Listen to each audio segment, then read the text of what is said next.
What's next for India? It is the ODI series. It's a three-match series. The team will stay in Johannesburg. A few players will go back home. A few will join the squad as well. The first ODI to be played on the 17th of December. Then they go to Port Elizabeth, followed by Paarl, and then the two test matches in Centurion and in Cape Town at the start of the year. Now, this Indian ODI squad is a touch different from the one that played in that ODI World Cup. A few big names missing. No Rohit Sharma, no Virat Kohli, no Bumrah. Surprisingly, no Siraj either. Yashasvi Jaiswal doesn't find a spot either. Zach, how do you look at this, and is it a series for India to experiment? Are they looking at this series like that, you reckon? No, I think the post-World Cup, the plan was very clear that the priority is going to be given to the Test Championship.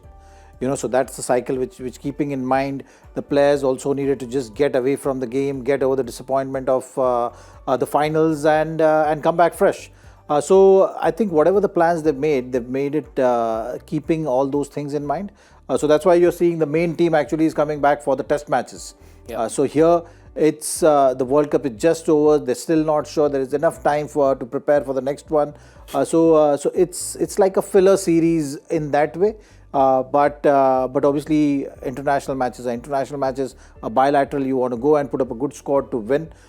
This gives opportunity to Rahul also to get back to being captain of Indian team, making use of this opportunity, guiding the whole squad to victory in South Africa is something which the support staff will also want, and that is how they are looking at it. Yajuvendra Chahal also comes back. Whether he plays or not, that's something which we'll have to see. But on the whole, I think it's just a whole lot of teams have been selected, and they've just tried to fit in everyone within that just to give them the exposure at the international level also. Massive opportunity for those who did very well in domestic cricket, have been given an India call-up. The likes of Sai Sudarshan, Tilak Verma is part of this side. Sanju Samson comes back. Rajat Patidar got a call-up last time.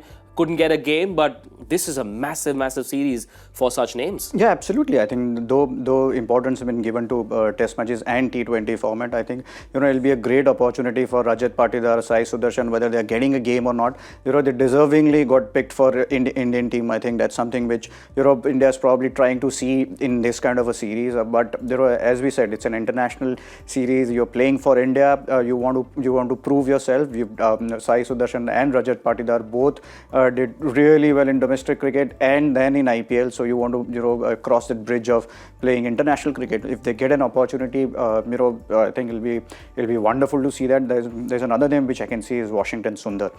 He has been part of a T20 squad against Australia. He was part of T20 squad here also. So whether he's getting that opportunity or not, so yeah, it'll be very interesting to see who's playing. I think none of us are in a situation here to predict the playing 11. But it'll be good to see that youngsters are getting that chance to play in a difficult conditions there. Just one question for the two of you. Do you see Rinku Singh playing in this first ODI? Of course he will be playing for sure. Yeah. I think white ball cricket, that's what it's just about getting as much of game time as possible. Yeah. So it's going to be a right balance. So you're looking at that's why I mentioned Yajuvendra Chahal's name as well, because he's someone who is in a way veteran now. When you're looking at all these other names, Rajat Patidar, Tilak, all these guys are very young guys in this squad. So I think the thought process is around giving certain guys international game time, and bringing in some youngsters also, getting them used to just going out there and donning the India colour, knowing the pressure, and preparing them in that way as well. Right, Chahal picked up 9 wickets last week in that Vijay Hazare Trophy. So coming into this series with a lot of wicket-taking form as well, and of course would have been really hurt at missing out on a spot in that ODI World Cup. Massive opportunity for him as well. It is. It is an opportunity for everyone. I know even if Chahal has nothing to prove to anyone. He's been taking wickets since a lot of time. But it's unfortunate that he missed out. But now he's gotten an opportunity here, playing one-day cricket. And if he has a good series, you never know. You might just put in your name into a T20 squad's reckoning also. though you have Kuldeep Yadav and Ravi Bishnoi, but see, all the performances, they get counted. All the performances, if selectors look at your performances, and obviously Yuzvendra Chahal would like to get some wickets here and see and tell everyone that I'm still there and I'm still bowling well. Right, for South Africa though, post that World Cup semi-final exit, they will play for the first time after a long time without the services of Quinton de Kock. Temba Bavuma also not part of this this white ball part of this India challenge.